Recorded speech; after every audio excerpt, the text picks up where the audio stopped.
Hey everybody, this is the Sliders Review, and I'm here today to talk to you about Disney's Recess.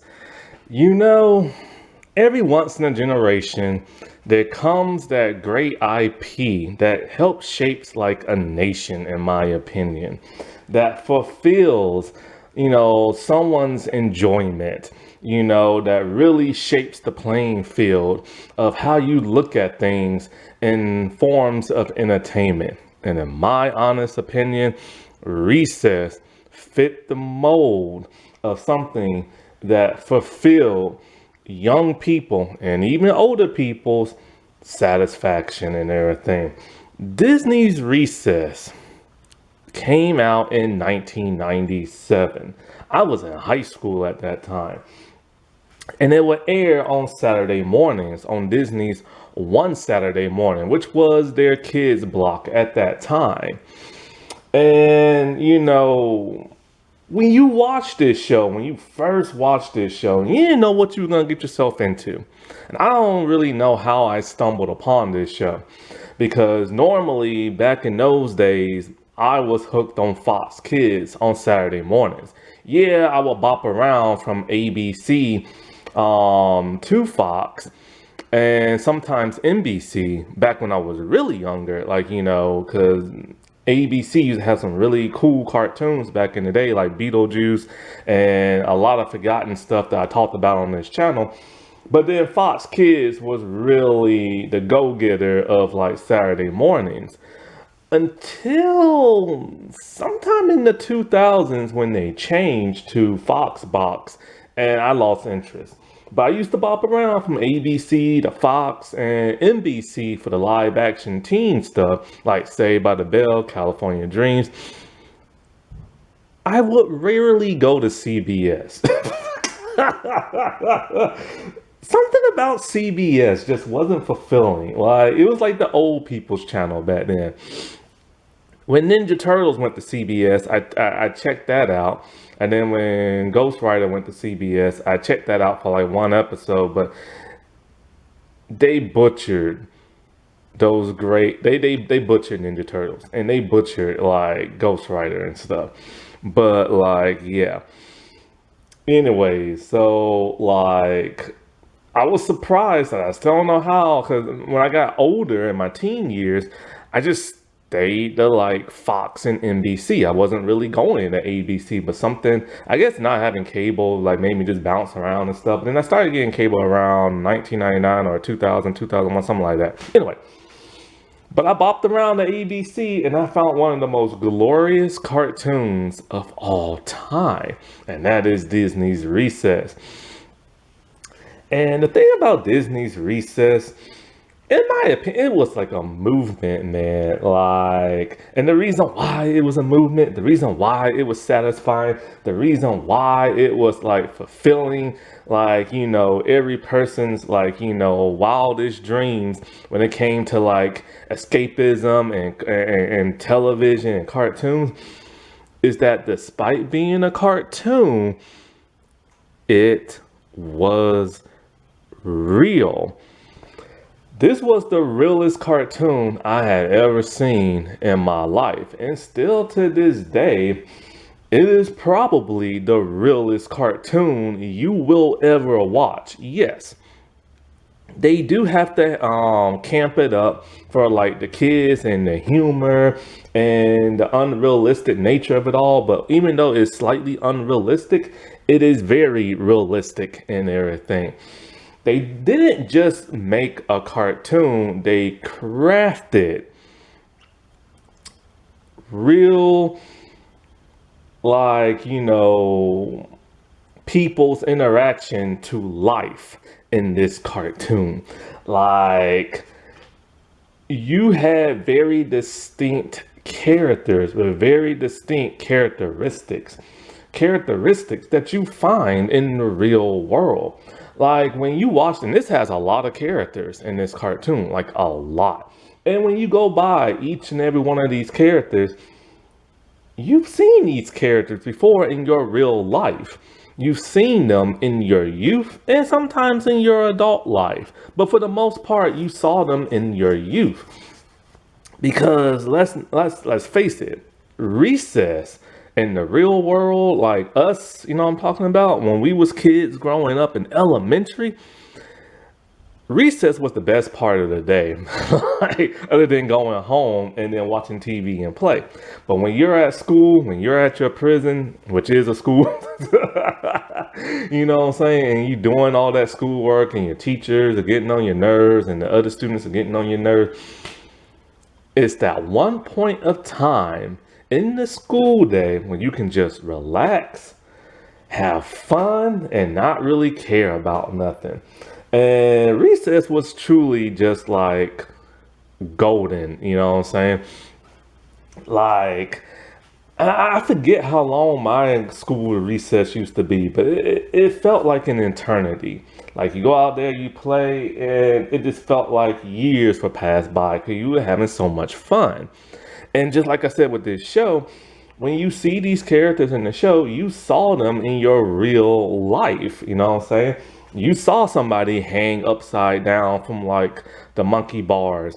You saw somebody swinging on a swing set. You know, you saw that person constantly spying and snitching on people. You know, you saw that athlete who was really good at playing sports.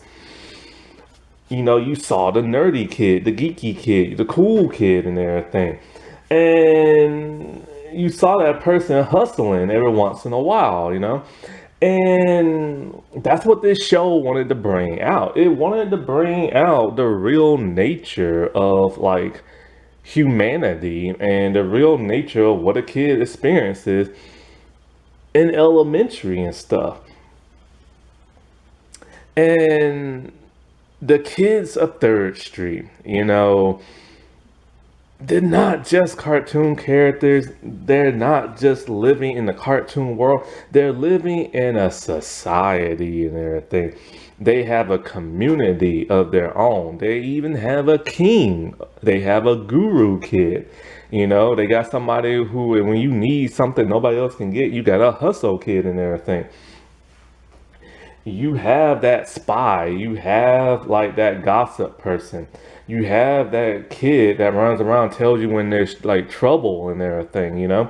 You have your bad seeds and you have your good seeds, you have your geniuses and you have like, you know, somebody who's gonna look out for their group and everything, a real leader that like, you know, isn't the king but the leader of their small tight-knit group, you know what I'm saying.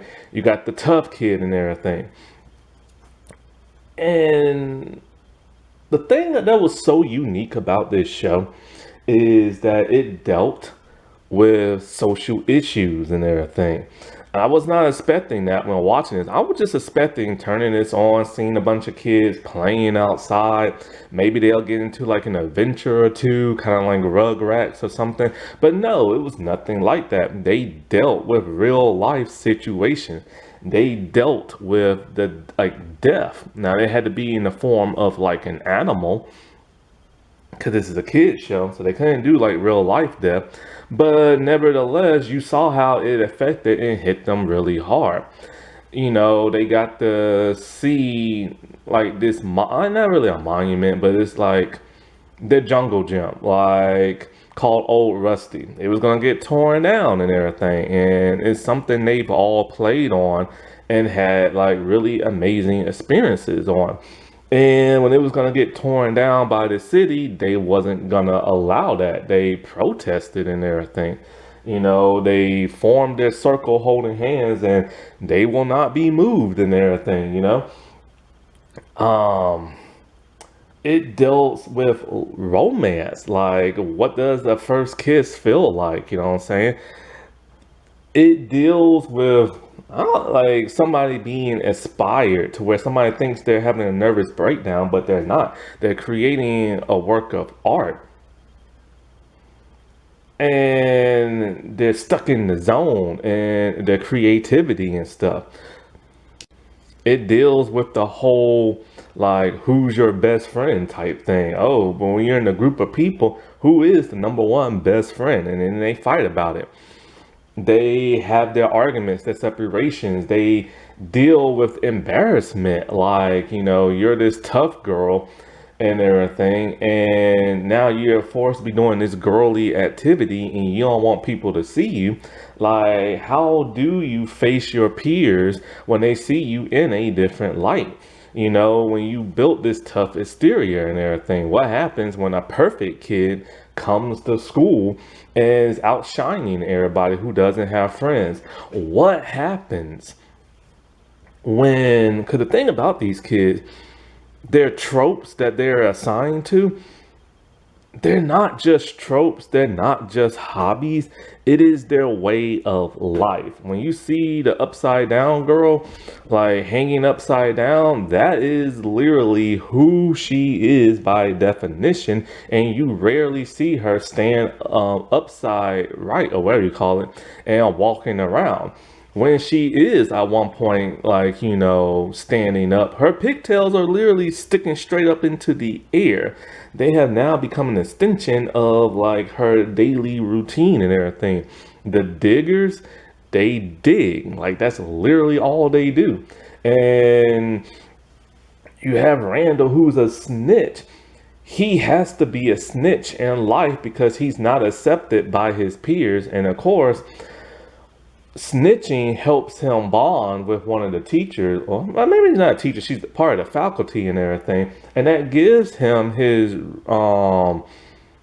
what's it called, I'm just gonna say fulfillment in life. I can't think of the word I want to use right now, because it's like he's not getting that from like the rest of the students because he's such an outsider.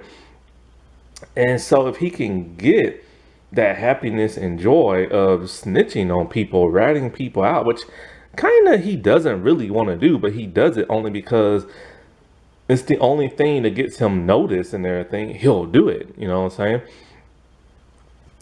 And like, what happens when you're on a certain routine and you do it daily and you do it hourly, and this routine defines who you are, and for that one brief moment you decide not to do it, and you experience the real world outside of your bubble, and you go completely insane because you are now engulfed in life. Like, you lived in a bubble your entire life, now you're out that bubble. Like, what is that experience like? And this show deals with that. It deals with it in a goofy kitty kind of way, but it deals with it.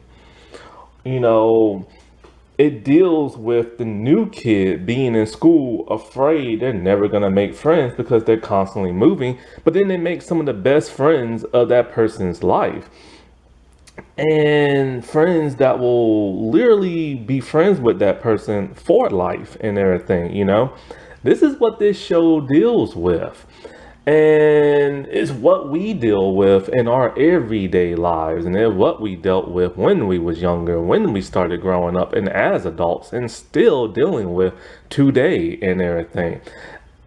This show is like, almost like, this show's like like if you're a kid watching this show, it prepares you kinda for the real world when you get older and everything. This show is kind of like a survival guide, if you will.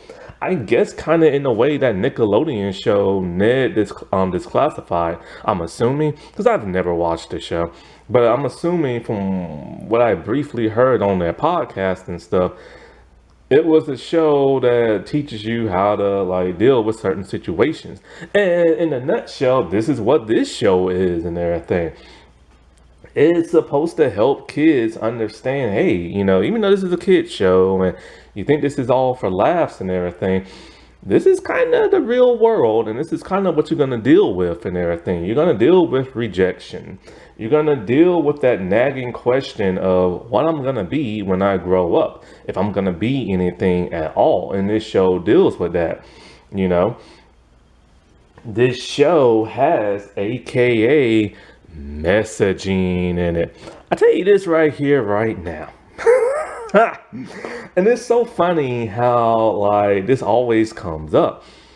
But if this show were to come out in today's time, you would have all those angry people on YouTube who make hourly, daily videos about wokeness this and messaging that and DEI this and all that crap. Their heads will literally spin and everything because this show is like, while it's not in your traditional wokeness and everything of like a minority person struggling in life and, and getting those opportunities, it is in terms, in some way, Hollywood wokeness and everything. Like when you watch this show, it might not always appear like it, but if you look really closely, there are actually tons of people of color in this show. Like the main group of kids, there's only really two people of color and the rest are like white in the group. But when you look at the background characters and you look at the recurring characters, they are clearly diverse in everything. There are so many browns and blacks and yellows and tan people in the background and stuff. Some of the recurring characters, they sometimes look white, but then they're not really, like Randall. I don't know what race this dude is, but clearly he's not white. He does have a weird paleness to his skin, but he has that curly kind of burlap kind of hair. He could very well be like Jewish and everything. And not only that, but you have Guru Kid, the Diggers. I don't know what race they are, but they got tanness to their skin and everything, And there are other kids I can't even think about right now, like King Bob. Like, I don't know, like does have black hair and everything. Like he could be Italian for all we know. We know Spinelli is Italian. We know Vince is black, clearly. You know what I'm saying? So there are other races in this show. They even had like an Asian teacher at one point in like season 1 who would pop in for like 2 episodes and that's about it. And then of course there's their Indian teacher, Miss Grokey and everything. So the show has some diversity in it. It just might not be always apparent as most people notice or would like for it to be. And there are lots of females in this show, like the Ashleys, like, a group of girls that are based on the Heathers. There are like 2 white ones, one's black and one's Latino and everything. One thing this show really lacks on is Asian people, I've noticed.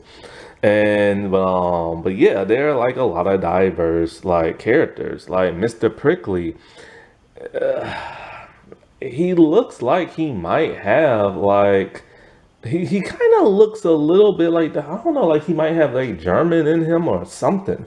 And then of course there is the messaging and everything. The messaging ain't as like in your face and like modern times with the whole, us diverse people, us people of color, us women, us LGBT, like we struggle so much and stuff like that. It's not that type of messaging because they couldn't do that back in the day. This is the late 90s, early 2000s after all. But like there is other forms of like messaging and stuff. And of course, to the eagle-eye viewer and everything, if they couldn't do that outright forward in like a full episode and everything, they snuck it in. With Mrs. Grokey and everything. She wasn't like that in season 1, and for the most part she wasn't really like that in season 2. Like once in a blue moon she was probably like that in season 2, but oh boy, come season 3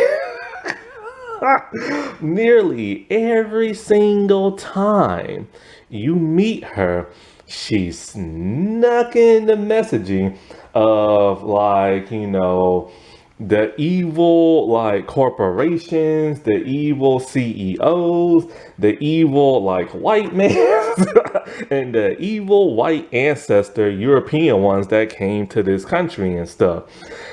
Boy, when she would teach her lessons, she's like, well, this is how the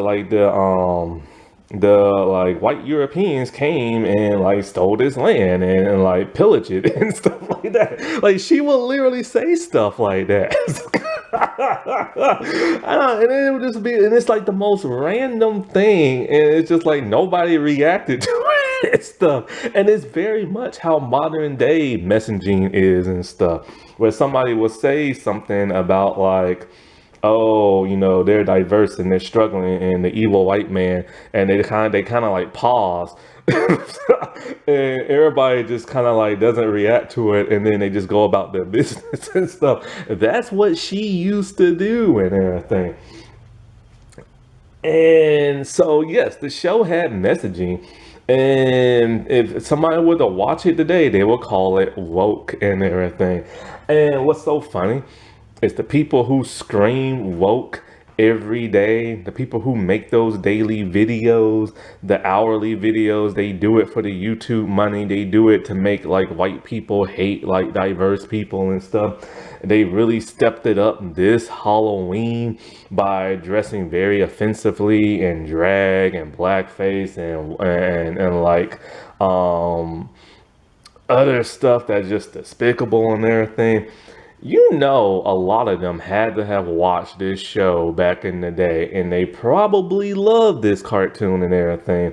And if they wasn't screaming about like, how dare you make us like feel guilty about what we're doing in society today? How dare you make us feel guilty because of what our ancestors did to you back in the day?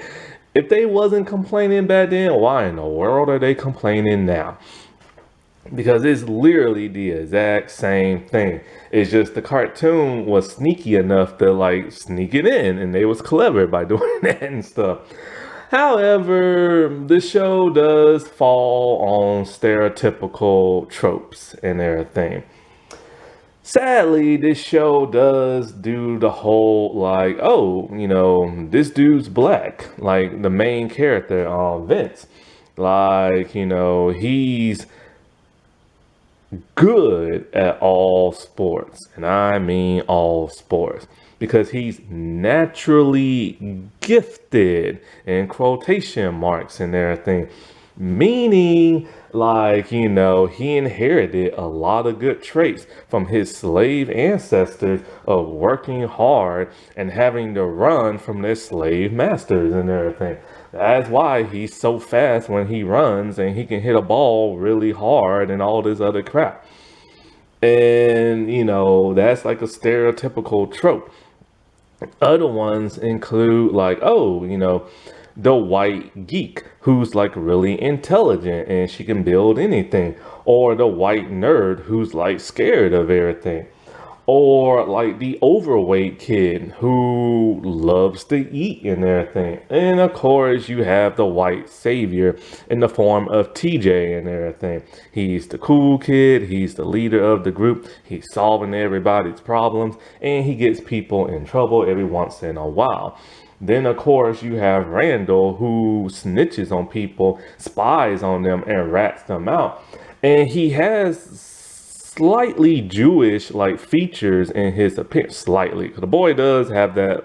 They gave him the face of like, I think not so much a weasel, but kind of like I think it's called an aardvark. No, no, it's that weird thing. It looks kind of like a beaver. It has the face of a beaver, but its snout is a lot longer. Whatever that's called. Like he has that appearance. They wanted to make him look as grotesque and like unnatural as possible, because he's kind of like the villain of the show.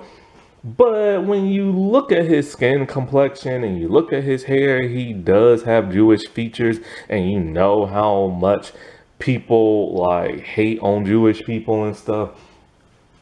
Um, like what is it? Oh, what I was gonna say, you have Guru Kid, who's clearly Indian, and he's all wise and everything, and it's just like there are those typical like racial tropes and everything that they give like characters that like can be offensive to some, and very much are, because it's like The black dude's like, he's only just really good at sports. Oh, and then of course you have the angry, thuggish Italian and everything. The bad girl Spinelli, who just wants to beat up everybody, and and stuff like that. And then of course you have the stuck up like plastic girls, which are the Ashleys and everything. It also falls into that of the teachers. Miss Grokey is a hippie, and she has hair stubble on her legs, like legit hair stubble and everything. You know, you have like the monstrous faculty, like adult figure in Miss Finster and everything. Who's that real dictator, micromanages everything because she wants to ruin everybody's fun. She's very kind of like German-esque, but without the German accent and everything, you know. And you have the sleazeball principal, who, if he can make a profit, or if he can like get this prestigious award, or like a raise, or like be a principal at like a upper level school, like a middle school or something, he will exploit his little kids and stuff. And then of course there are the kindergartners, who are depicted as wild savages and everything, but they dress like anywhere between a cross of like North American indigenous people or South American indigenous type people, or and stuff like that, which is just so offensive, so offensive, so offensive. But it is the 90s, so what do you expect? And of course there's that even more offensive thing of when Gretchen like wanted to be a dumb kid, so she dressed like a Jamaican person. Yeah. Yeah. And just like any good television show in its own little universe and everything, there are catchphrases. And the catchphrases, they stick in your head rent free. And they have some pretty cool catchphrases as well.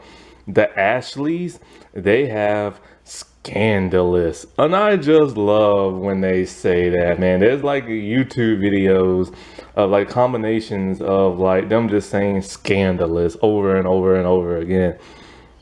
Spinelli, because she's the tough one, like she says she's gonna cream you and everything, meaning she's gonna pound you until like your body's like creamy and everything. And then there's TJ, who has two catchphrases, and his catchphrases were so popular that other kids in the show started using it, and even some of the teachers and stuff. His main one was womp. And womp is his way of using a cuss word in their way. Because, of course, kids can't cuss, and they can't cuss on a kids show. So he came up with his alternative, like, curse word, which is womp. I remember in high school, this one guy started doing that. And then I started doing that and everything, because you don't want to get in trouble. And it's something that a lot of YouTubers have to do now because of their guidelines. And it was like a whole episode, because at first he just started randomly using this word. And so viewers just thought, okay, he's just using like a pretend word and everything. But then he started using it more and more. And then they made a whole episode about it, because of course they had to explain what the heck that means and everything, And it's just his alternative to that of a curse word. And then other kids all start using it. And then his other catchphrase, which is really gross, is Tinder. Like whenever something's really cool, he'll say like Tinder. Like, and it's just in a weird, creepy kind of way, which is kind of like, and it's like, I can't use the S word because who knows if a kid's gonna watch this video, but kind of in a romantic, explicit kind of way. Let's put it like that. And then he'll say tenderness, and I'm just like, ugh. And everything. And it's the way he says it, and the way his eyes go down when he says it, like what it means and stuff like that. Now, normally in like a teen show, I don't like seeing adults like say Saved by the Bell. I don't like really seeing parents and all that crap. to they're really not needed. And for the most part, a kids show, well, you kind of need them a little bit because it's kind of like who's raising them and, stuff like that. You do see their parents. And with a lot of their parents, like some of the recurring characters, their parents are just like them, like the Ashleys. Like I said before, their catchphrase is scandalous. Well, first they'll say, ooh, scandalous. Their mothers are just like that and everything. Randall, his dad, is a snitch just like him. But for the most part, the main group of kids, their parents are the complete opposite of them, which is kind of interesting and stuff. So, but you do start to see slight traits between like the parents and like, the main kids, but not really. And not only that, but like what also helps shape this show in terms of like personality is of course the voice cast, and the voice cast is phenomenal. The voice cast is anywhere between an actual child, a teenager, and an adult. And sometimes the adults will play like children, sometimes the children will play children and everything. And one character had to be replaced because his voice started to get deep. And when they replaced him, you really could not even tell and everything. And but it's more than just like a voice cast and like the personalities that help shape this show. It's the art style. And the art style, it changed after a while. In my opinion, the best part of the art, or it changed at least 3 times in the entirety of like the whole like series and everything. When it first started, it had like the thing about this show, when I say like it's real, the way these kids are designed is very realistic. They just didn't go with your typical, okay, let's make everybody skinny trope, you know what I'm saying? Or let's make everybody look unrealistic or gooberish. No, they gave them some distinction. You have like the tall, skinny person. You have like short people. You have overweight people and stuff. And the fact that there are so many main characters that are like overweight is like unheard of and everything, because you don't see that really in television. They normally go the skinny route. But like 2 of the main characters are overweight and everything, TJ and Mikey. And then you have like, the faculty staff. Some of them have some weight to it and stuff. And that was just really unique to see. Like you wasn't really expecting that. And so, but back to the art style, other than drawing them in a very like, okay, this is how real people look and everything. It had this dirtiness to it in the beginning of like the series. No matter what episode you watch, you can, even in the more like newer art style, the intro will always have that old art style to it. And the old art style, there's no shading, contours, nothing like that. But that's what I hate, that 2D flatness. But to compensate for the 2D flatness, they will add sketch lines everywhere. There will just be sketch lines all throughout the show, on the clothes, on the buildings. And it gave it that really old rustic look, because Third Street Elementary School is a very, very, very old school and everything. So those textures and the scratch lines really gave it some like oomphness to it. It really helped give it that depiction of an old school. And also it had kind of this dirty, grimy, muted color palette and everything, which I really appreciated. Now, sometimes the lines were a bit too much, and it's kind of like who scribbled all over this, right? But then when you get around the second season or so, there started to be less and less lines. And it was to the point where you almost didn't see lines really, but there were still lines there. It still kept the same color palette and everything. And the color palette really did give it like weight to like, the animation, and which I really appreciated and I really, really liked. Now, when exactly did they start changing up this art style? It's kind of hard to tell. We know it's in later episodes and stuff, but because Disney Plus likes to have things out of order, it can be a bit confusing.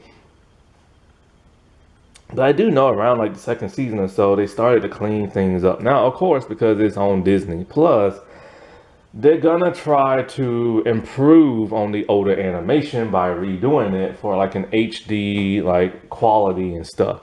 Because I've noticed something. Whenever I would watch, say, like a season 2 episode, um it's very nice, polished, and it still has lines in it, but it's nicely colored and polished. But those same episodes are on my DVD, and when I watch it on the DVD, it's very dirty looking and stuff. Like it's that older animation style. So they're cleaning things up as the years go by. But then when you get towards the end of the series and into the movies, because by this time we was in the 2000s and no longer in the 90s, this is when everything became digital. And so when you watch the older episodes in the series, and of course the movies, it looks completely different. They still have the outline of the characters. They didn't adjust nothing with that. But now there are literally almost no sketch lines, no scratch lines in like, the series. It looks very clean. It's that digital paint application they use for it. And not only that, but everything now is a heck of a lot brighter. And when it's this bright and you don't have like the scratch lines and stuff, it looks flat, like very, very flat. And not only that, but it's so lightly colored. All the people of color look like they're mixed with white. They're so light skinned now. Like Vince, in other seasons, he clearly looked like a dark-skinned black guy. But then in like the later seasons or later episodes, I should say, towards the end, he looks like he's biracial, black and white. He is that light skinned now. And it's just not him, it's the other kids of color as well. And that could be just because they was using digital ink, or it could be just typical white Hollywood and everything, trying to make certain groups of people happy with a lighter complexion of a person. We've seen this so many times before, like with the reboot of the Magic School Bus on Netflix. Suddenly, the two dark-skinned black characters are now as light can be, and so is the Asian girl and stuff. Now, one thing I never knew about until like just doing this video is the original unaired pilot, like the sketch work and stuff. I saw the clip of it, which is only a couple of seconds I could find, and you can see it on like, YouTube. I can't find the actual original unaired pilot, like the full thing, but man, it looks drastically different. Like, everybody looks more realistic looking, and Spinelli has like dreadlocks, and like she looks way more Asian than she does that of like Italian. And TJ just looks completely different with that untamed hair, and their clothes are like slightly different and stuff. Man, could you imagine watching something like this? This looks like something more like it will come out the 80s or something like that. Now, Recess came out in 1997 and lasted all the way to the year 2001. That was pretty much nearly my entire high school year. And there are a total of 65 episodes, but were broken down to 128 segments. So pretty much it was your typical cartoon where it's like it takes like, the full 20 something minutes and split it into 2 episodes. And I remember this one time, this one episode was like a full 20 something minutes. It had to do with Lawson, the bully from 5th grade. And like he assembled his own like group of like team to counter that of TJ's group. And they even changed like the intro midway into like this episode. That was pretty cool. And the show lasted for a total of like 4 seasons and stuff. And it's kind of debatable on what's the last episode because of the simple fact, of course, the show has its very own last episode, but like they came out with like I think 4 movies and stuff, and one's taking on fifth grade. And the thing about their movies is like the other three, it's like, was it 4 movies or five? Whatever. Anyway, the movies will basically be like either like a combination of older episodes, or what they would do is they will make something up brand new with the new art style. And you can tell because like the guy who plays like Gus and the guy who plays TJ, their voices are starting to get a little deep. And so it started to change. So the beginning would start off with like something new happening very briefly, and they'll be like, hey, remember when this happened? And then it will flash back to like, an older episode with the older art style. That didn't make no sense. They should have just cleaned that all up or used the older art style or something. But there was an actual theatrical movie called Taking the Fifth Grade, when the fourth graders and now finally become fifth graders and stuff. And it's been a while since I watched it. I just remember something happened with TJ and something with Mr. Prickly and something else, something about freedom or something like that. Because this is basically what the whole show is about: freedom, justice, and liberty, and having free will and being allowed to express yourself and stuff. And for whatever reason, I think he wasn't allowed. And so technically that was the last technical, like, technical episode, whatever you want to call it. But then here comes a crossover that nobody saw coming. Lilo and Stitch came around and they love doing crossovers. So they decided to do a crossover with that of Recess. And so technically that is now the last time we've ever seen them on screen. And that means that Recess shares the same universe of that of Lilo and Stitch and that of Kim Possible and a bunch of other like Disney Channel cartoons that Lilo and Stitch have crossed over. So there really are now aliens in the Recess universe. Lord Jesus. So the show was created by that of Paul Germain and that of Joe, and I cannot pronounce this, and Solio Bree here, but that's the best I can do. That is literally the best I can do. Now, the two creators are only credited for using their first name, and I remember seeing that all the time, like Paul and Joe.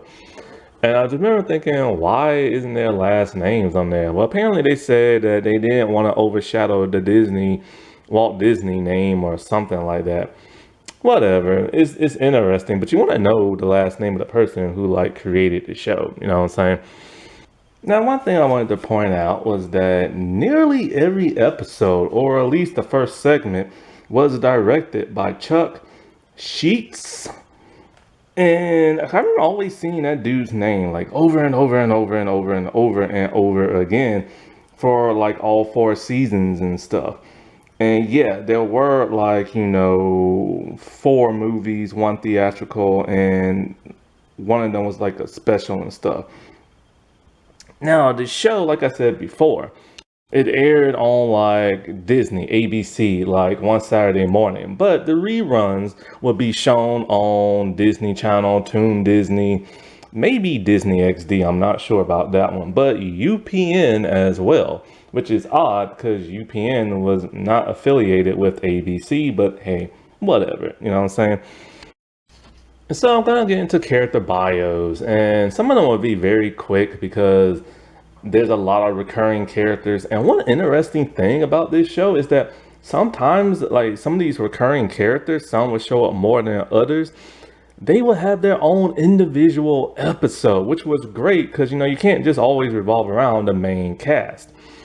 But the show does revolve around the main cast, which is like these six fourth graders and stuff. And the thing about them is that they're good natured kids who like to have fun and like to look out for one another and support one another. But they are kind of misfits in a way. Like they do like to cause havoc and pull pranks and sneak into things and steal things they will still be like the balls because they like, who doesn't love kicking a ball, you know what I'm saying? But Miss Finster doesn't allow them to have balls because she know they can get rambunctious and stuff, so they have to sneak in and steal them. I remember back when I was in probably fifth grade or something like that. I used to always go to like recess, and there was this one girl in the fourth grade with red hair, and every recess me and her would get like one of the red balls and we'll just kick it and everything. And we didn't know who we were, each other and stuff, but we just became friends for like recess and recess only. And I still remember her name till this day. But of course, once I went off into middle school in the sixth grade, she was still in elementary, and we never saw each other after that. And when she did go to middle school, like we still didn't see each other because we were separated by the grades and like the buildings and stuff. And then I went on to high school, and then when she went on to high school, we just like never interacted again because different like classes and social groups and this and that. And I remember one time I was in college and I was at Target and I saw her and I was like, oh, hey, how you been? And blah, blah. Boy, she forgot who I was and everything.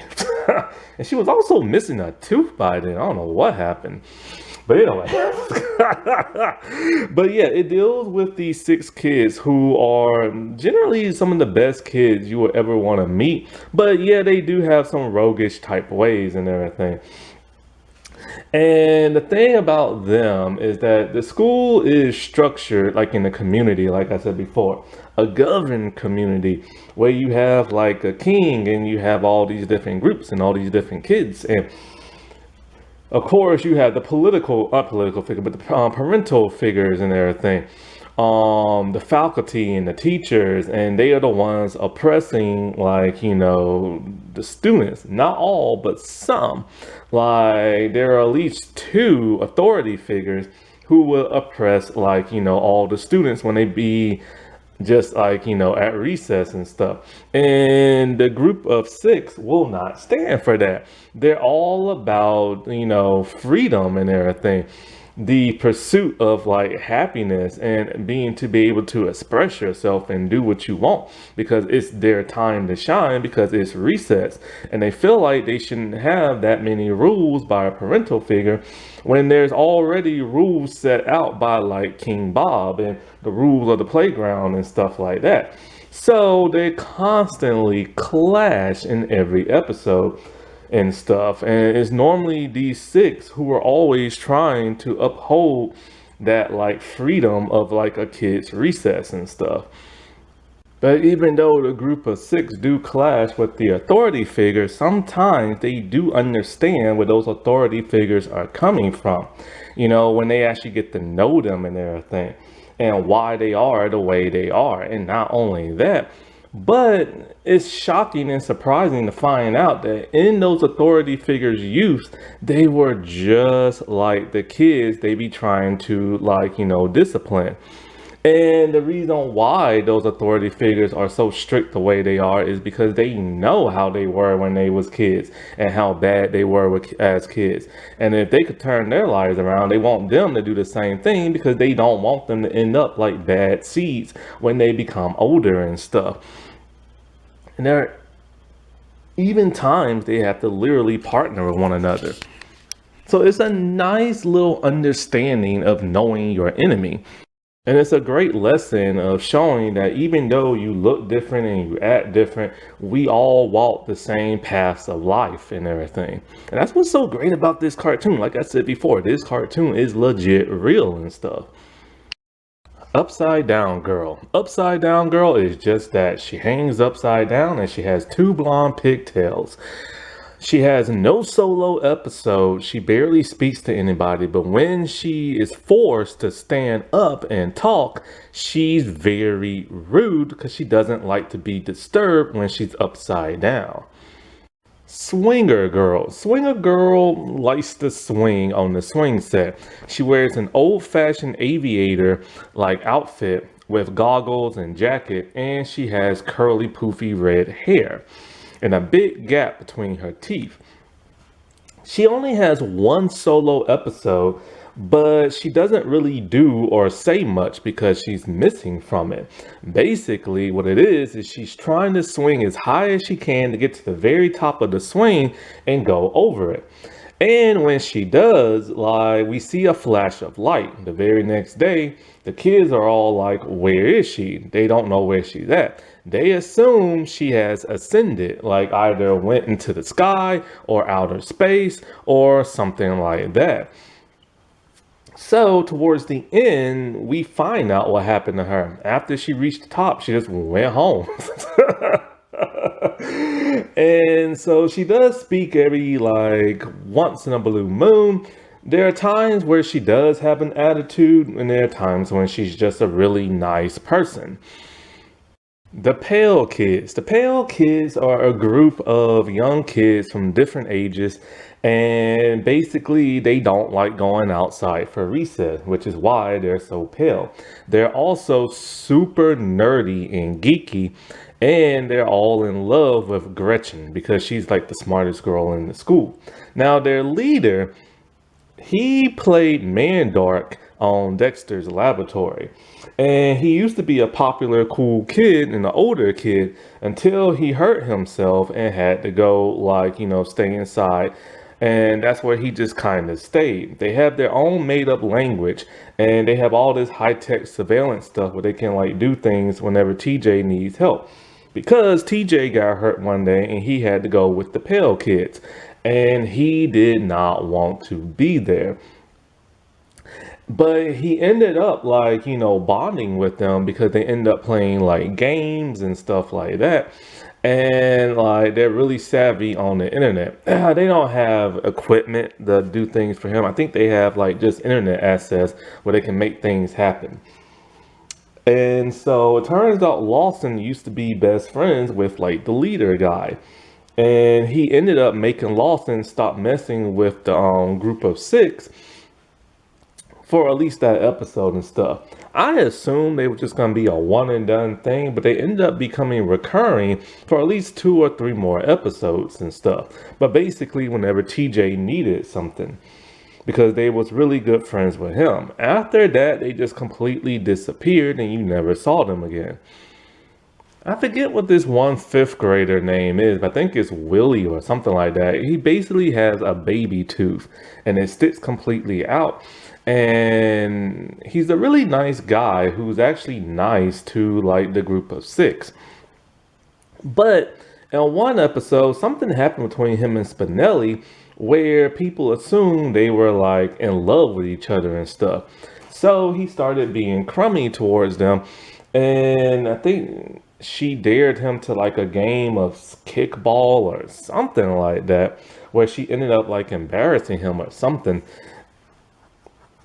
I can't remember what exactly that storyline was about, but he only appeared in like one episode and one episode only. Library Girl. And may the actress rest in peace. She is voiced by the first original voice actress to voice Dexter from Dexter's Laboratory. Library Girl is this teeny tiny little girl who looks like she's about in the 1st or 2nd grade. And she just stays in the library all day long. And she never leaves. She knows where everything is in the library. And all she does is read, read, read. And so one day the kids convince her to go outside and play. She's very hesitant at first because, when you do the unknown, you're scared, you know what I'm saying? And this was an interesting episode because of the simple fact they took her out her comfort zone and she became buck wild. She just started to like play and wreak havoc and everything, not in a mean spirited kind of way, but in a naive, having fun kind of way. And it got to the point where she was uncontrollable. And it was almost like she legit experienced life for the first time in a long time. You know what I'm saying? And it's when things got so bad and they had to talk down to her, she realized the only way to control herself is to go back to her natural habit of staying in the library and just reading books, because she realizes she's way too rambunctious and stuff. And it's sad because clearly she needs to get out and she needs to take it one step at a time, like they said, but she refuses to. And there are so many people who are like that. Normally, well, I probably can't say this because this is a kid's show, but normally people who are like shut in and like, sheltered and everything, once they experience that spark of life, sometimes it's almost over for them. They become just wild and never go back. Guru Kid, he's an Indian student who never wears a shirt, and his shirt he uses as a turban. And he is basically just that, a guru. I don't think they've ever said his name.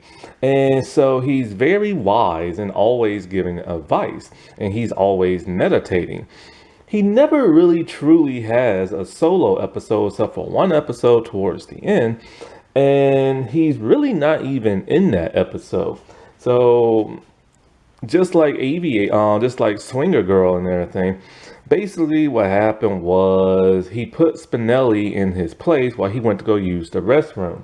Since she gave some kids some good advice, he decided, oh, he's no longer needed, and put his shirt back on.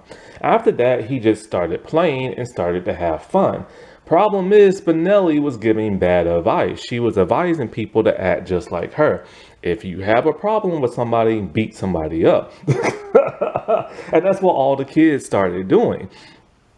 So the group of 6, which, minus Spinelli, which is now 5, they went to him, be all like, look, man, we need you back. And he's all like, no, I cannot return until it is time. So you just see him like eating lollipops and like popsicles and just like, relaxing and just enjoying himself, until he starts to realize, okay, things are getting real, real bad, and it's time for him to go back to business. So he gives all the kids a bunch of advice, and they calm themselves down. The only other time he ever really does anything is towards the end when there's like a food fight in the cafeteria. Gus is the only person who saw who did it. Randall is going around blaming everybody else like normal. And like everybody has to do cleanup duty, and everybody keeps telling Gus, don't you rat nobody out and don't you snitch, because that's the worst thing you can do. But he told Guru Kid, and Guru Kid's like, look, you cannot tell nobody this. Basically, it was Randall who tried to frame everybody else. But like it turns out that Guru Kid is the one who went and blabbed to all the other kids, and they went behind their own credo and told Miss Finster, and they were gonna let Gus take the blame and everything. Tubby and Hector, they are 2 kindergartners who actually interact with the group of 6. The kindergartners are about as savage can be, and yes, they are an extreme racist stereotype of like, indigenous people and what is it, like people who live out in the rainforest and stuff, those tribes and everything. They're racist stereotypes. But Hector and Tubby are pretty much they're not necessarily normal because they act just as crazy as the others, but like they're willing to like talk to the others and have interaction and stuff like that. And they don't really try to eat people like the other kindergartners. Anyways, Tubby is, oh Lord have mercy, he's just like his name. He's large and everything, and he befriends Mikey. Basically, there's a tournament every year where every grade or group has to pick a kindergartner to go in a race.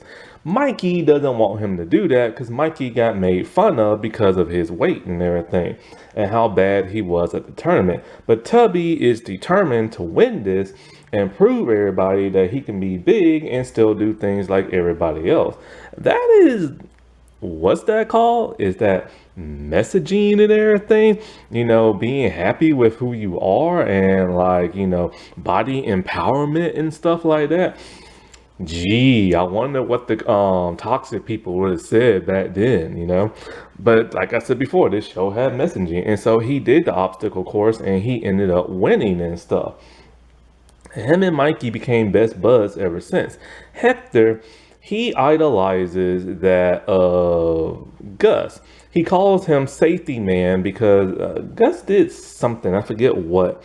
I think he helped him cross the road or something like that. So he is his hero. But when Gus starts to go a little like nutty in the head at one point, you know, it scares Hector, and Hector's all like, "You're no longer a safety man, you're like mean, grumpy man," and everything, which causes Gus to stop acting like a fool. Plus, I think when it came to Hector, he got hit with a dodgeball by mistake or on purpose by one of the older kids, which caused Gus to go hardcore Diablo on like the person who threw the ball. Cursed is the worst. So Cursed, it's so weird to say her name. Cursed. It sounds like I think it's like Krust or something like that. But anyway, she is an overweight, large girl with like curly red hair. Where her shirt is so tiny that it comes off like a midriff.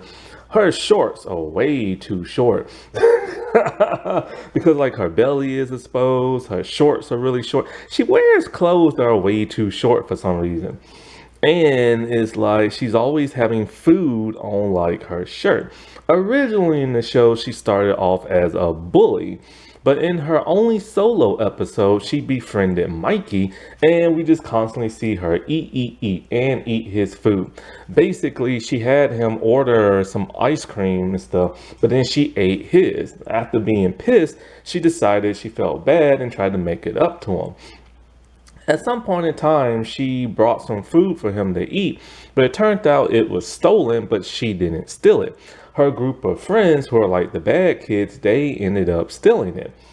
And so, like, Mikey, no, she got blamed for it. And Mikey's all like, no, if she says she didn't do it and she's my friend, then you'll have to take me too. Everybody thought he was crazy until they found out who really stole it. And so, for the most part, you don't really see her interact with him no more.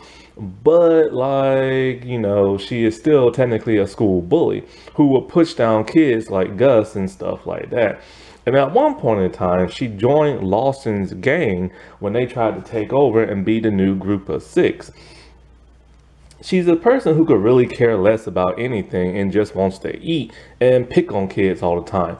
But she hates being called cursed is the worst, showing that she does have some like, you know, emotion and, you know, some feelings and stuff. And I couldn't believe it. It's like Milam Bialik is the one who voices her. The bad kids. Well, one group of the bad kids. They're basically a bunch of delinquents and everything. And they ended up befriending Gus just to use him to steal candy for them. And for the most part, like, there's nothing really to them other than they're bad and they have like criminal records and stuff. The long, shaggy haired one is like the leader. The redhead one with like the unibrow, he's the only one who has like a real solo episode other than Cursed is the worst. Basically, his solo episode is where there was like a kid, like a first or second grader, who's about to get hit with a ball. So he catches the ball to prevent her from getting hurt. This causes everybody to think he is nice, and he hates that because now everybody's treating him like he's a hero, and he hates it because he's like a little criminal. So the leader, the shaggy haired dude, told the group of six, "Hey, look, you better restore his reputation because y'all the one who told everybody that he saved that girl. And if not, I'm gonna mess up your bikes. And they're all like, oh no, not our bikes, because that's like a car to them. So he starts messing with like Mikey's bike and everything. And so they're trying their best, but nothing is working.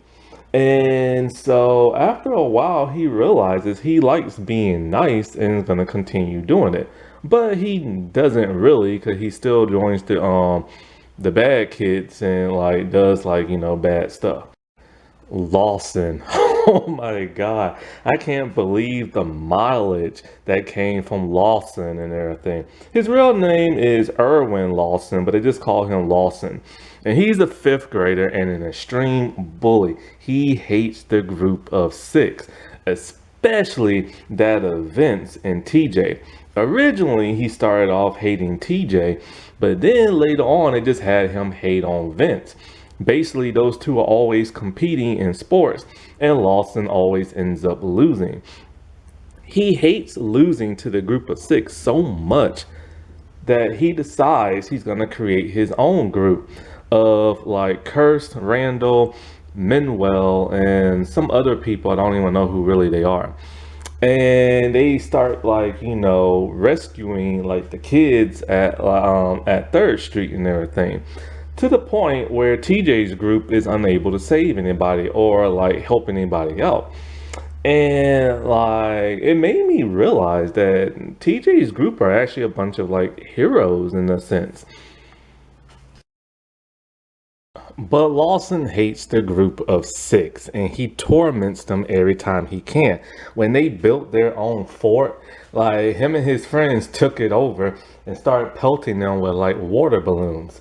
However, in the DVD taking on the 5th grade, when he's now a 6th grader and the group of six are now 5th graders, there's a special club for 5th and 6th graders. And in this club, everybody has to get along, no matter if you hate these people or not. And we actually see him befriend and be nice to them.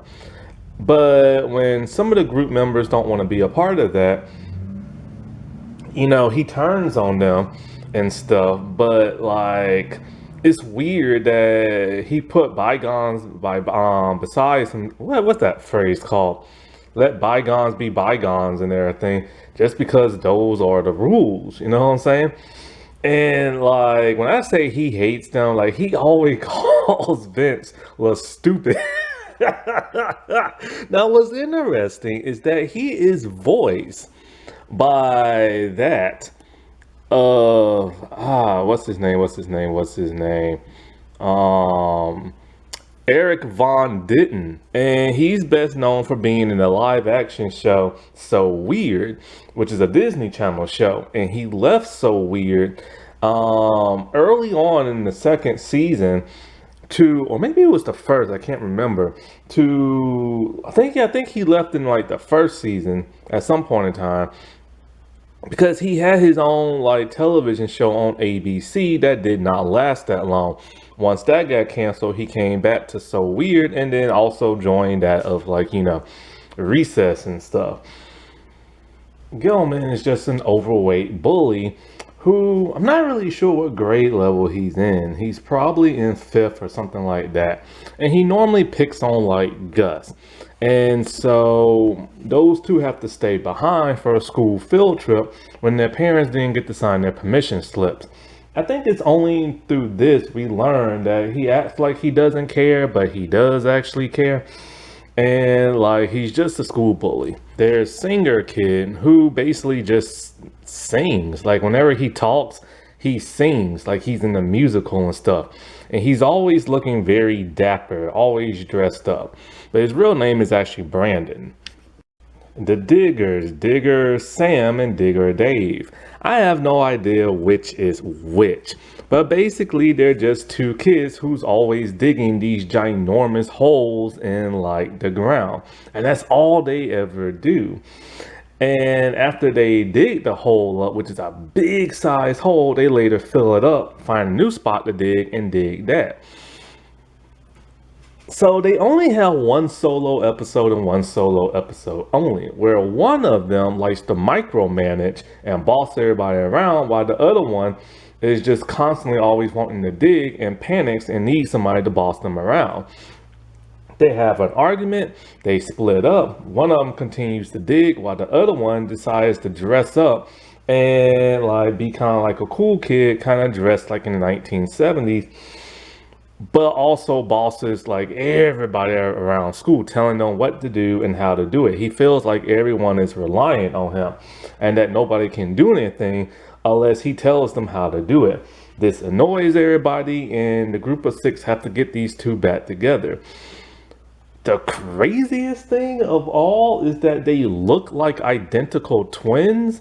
They sound similar, but they're voiced by two different voice actors, and they're not twins. They're not even brothers. They're not even cousins. They're not related whatsoever.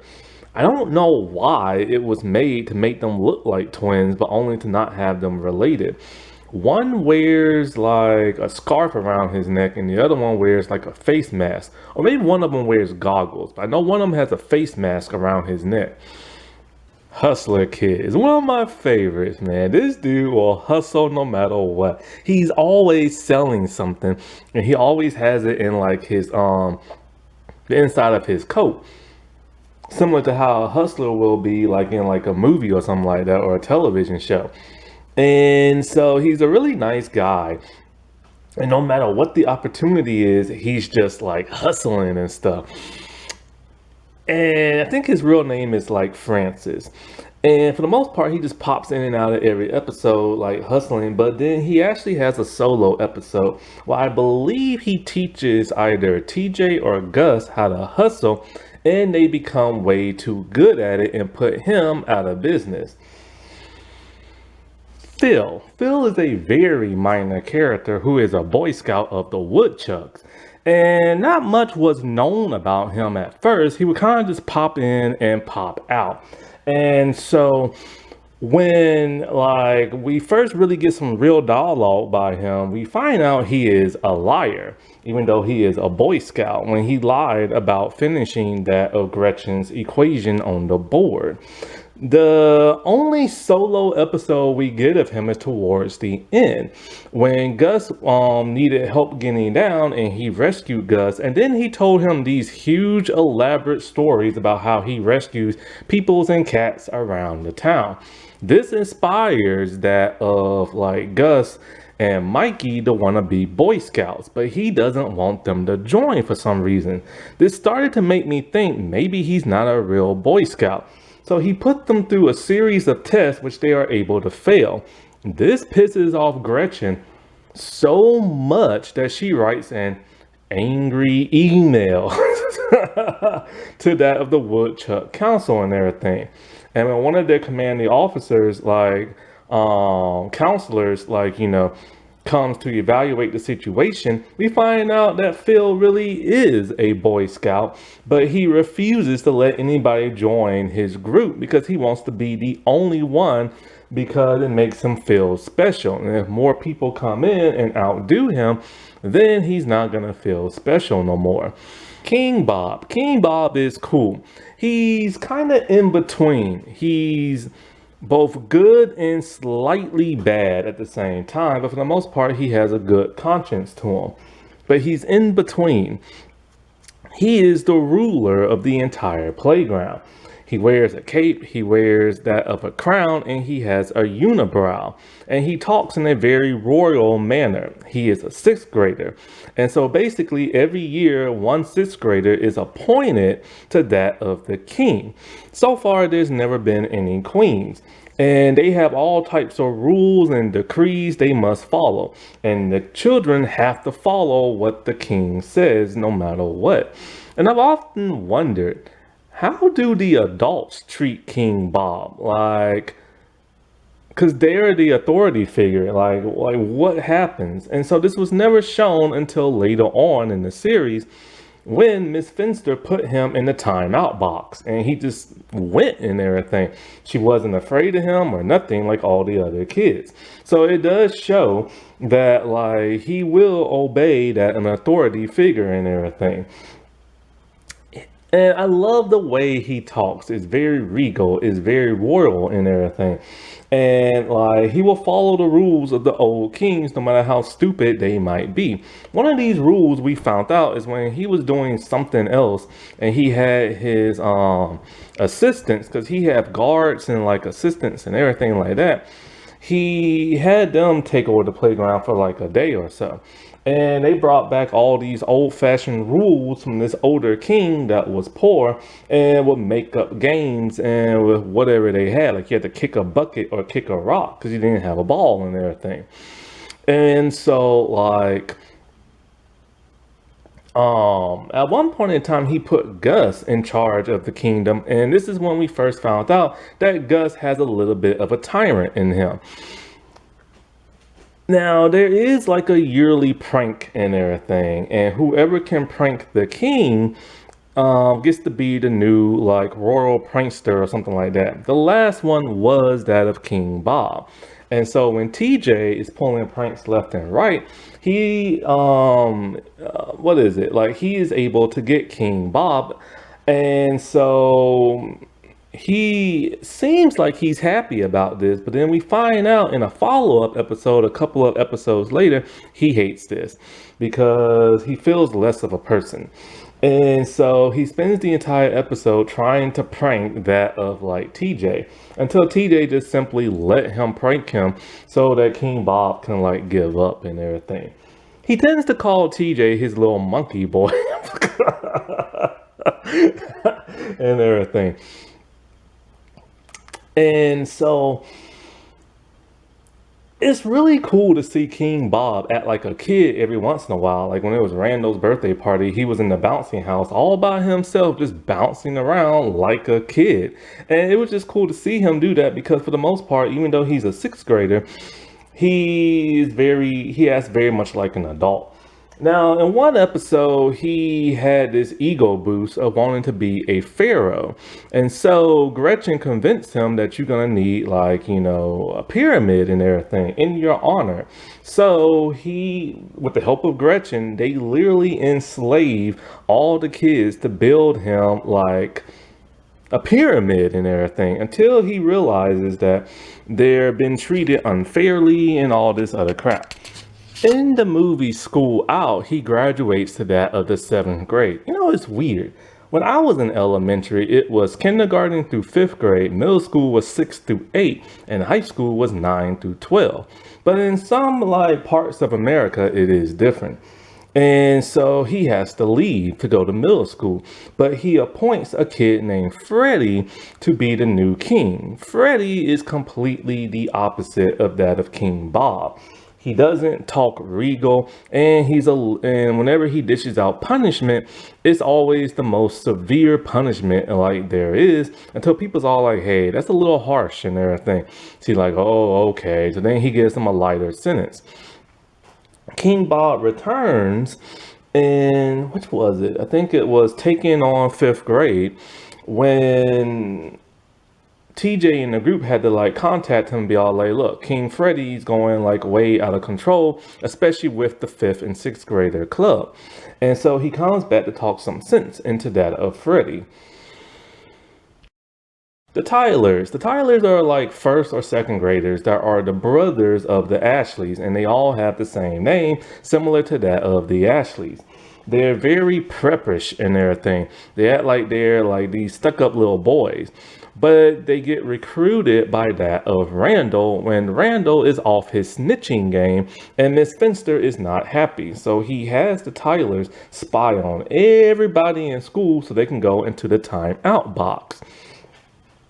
But when the Tylers realize that Randall is just using them and not giving them the cookie rewards that Miss Finster gives, they decide to turn on him. and work for Miss Finster. So it takes that of Randall, the Ashleys, and the group of six who all hate each other to work together to blackmail that of the Tylers by spying on them and having them tell their deepest secrets and stuff. The Ashleys. I love and hate the Ashleys. Like, they're so hilarious, but they're downright mean and stuck up, and that's what I hate about them. They're a bunch of rich girls who are basically like the plastic, the mean girls and everything. And they're kind of like Heathers, where they all have the same name. So they're all named Ashley, and the way you tell them apart because they all look differently, but also because when they refer to each other, they refer to each other as like Ashley in the first letter of their last name. They have their own fort made of tires that they call the Ashley Clubhouse. It looks ugly on the outside, but the inside is really huge and lavish and everything. And so, like typical mean girls, they have a bunch of rules and meetings and this and that. And they do tons of mean things to other kids, make fun of the way they look. When they found out Spinelli's real name is Ashley, they indoctored her into their group only to make fun of her when they put her in a beauty pageant and stuff. They tried to give like Gretchen like a makeover and change her and everything, and they hate the group of six. When Gus came to them and tried to warn them about germs all around the world, they literally told him, "You are a germ, stay away from us." And then they just scream. Whenever they get freaked out or like something grosses them out, they just start like screaming. Or they'll take off running and screaming. Now, they do have the catchphrase, "Ooh, scandalous," and everything. And that's why I love them so much, is because of that catchphrase. It turns out their moms are identical to them, and their moms even have a catchphrase. But like, even though they are really nasty and mean, they will do some nice things, but it always comes with sometimes the price and sometimes not. Like when they had wrestling tickets, I can't talk, wrestling tickets, and they didn't want to go. The rules of the Ashley state that if they receive a gift that's over a certain amount of money, that and then they don't want to like participate in it, they must only give it to another Ashley. Since they don't want it, they gave it to Spinelli, but Spinelli thought that they were trying to trick them, so they spent the entire episode trying to like get into like their fort and find out what's going on, and to where they was trapped there like overnight while Gus and Mikey went to the wrestling game and stuff. Butch, he's kind of like a gloomy type kid who seems to know almost everything about like the famous kids of like Third Street's past and everything. Every time something happens, he always comes in and be all like, "I hate to break it to you, but that's a bad idea," or something bad like this happened before. Always has his hands in his pockets, and he has a white streak going through his dark hair. The reason for that is because he spied on his sister and caught her kissing a boy, and that grossed him out. Now he's voiced by that of the person who voiced Phil and Lil from Rugrats.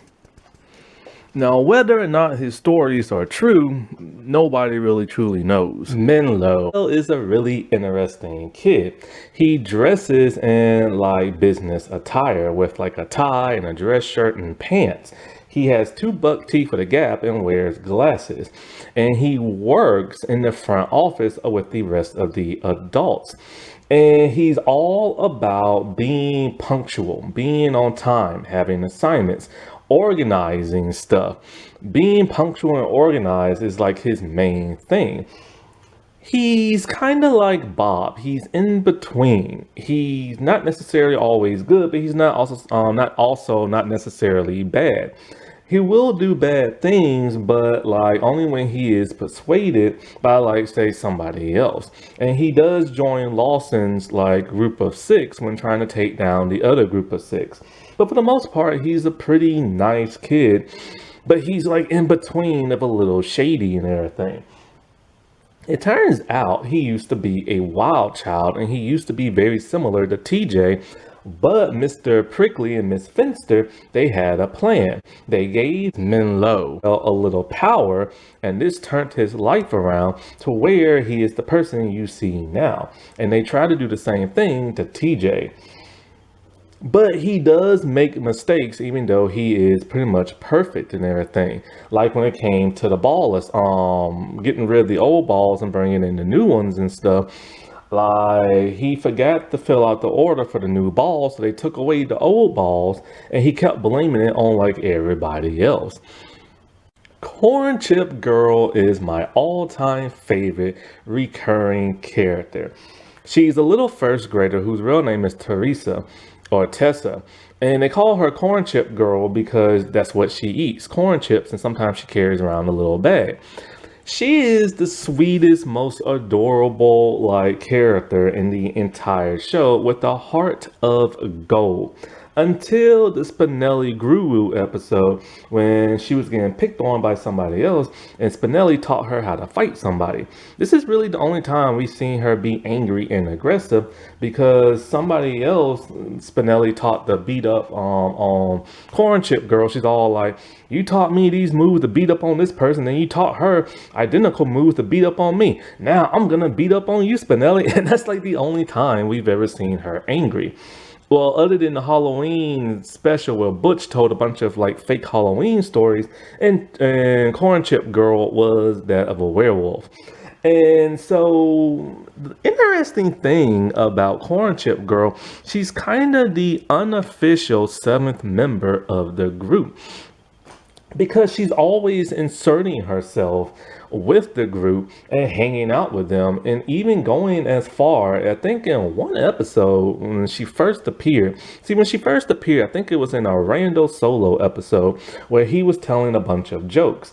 And she was like in being nice to him and encouraging him, and she was really the only person being nice to him for the most part. And so when I think she told like the other kid, because she's a tattletale too. She'll tell the other like group of six whenever something bad's happening so they can go and fix it. And I think they was on like the top of like Old Rusty or something, and she just climbed up there and stood with them like she's part of the group. And she tends to do that whenever she's around them. In her only solo episode, which came later on in the season, her and Gus started to bond and everything because they had a lot in common. Their favorite types of chips, their favorite type of games, and so they became friends. But then some kid pushed her down, and that pissed Gus off, so he pushed that kid down. They all got in trouble, and then when their dads came, the dads realized, oh, they don't like each other because Gus' dad's in the army and Corn Chip Girl's dad is in the Navy. And they used to go to like boot camp together and all this other stuff, and they always competed with one another. So they forbade them for hanging out. So Corn Chip Girl found the loophole to where she's all like, well, they say we can't hang out at school, so let's just hang out someplace else. And that's what they did every day for like a week. They would secretly hang out and just like hang out, kind of like a Romeo and Juliet thing, but not in the romantic sense because she's a first grader and he's a fourth grader and stuff. And so they pretended to hate each other at school, but then after a while, their dads caught them. And when their dads told them not to hang out no more, Corn Chip Girl stood up to her dad and said, no, you're not going to dictate who I get to hang out with and this and that. Then later, Gus like joined in and told his dad the same thing. Eventually, both dads reconciled and both kids were allowed to play with each other again. That was like her last major thing she ever did. And every other time we saw her, she would just pop in and out or just say one little line of dialogue. She is the only one that I know who's been voiced by 5 different actresses, and I could never tell the difference. But then she kind of dressed a little bit like that of Dorothy from The Wizard of Oz.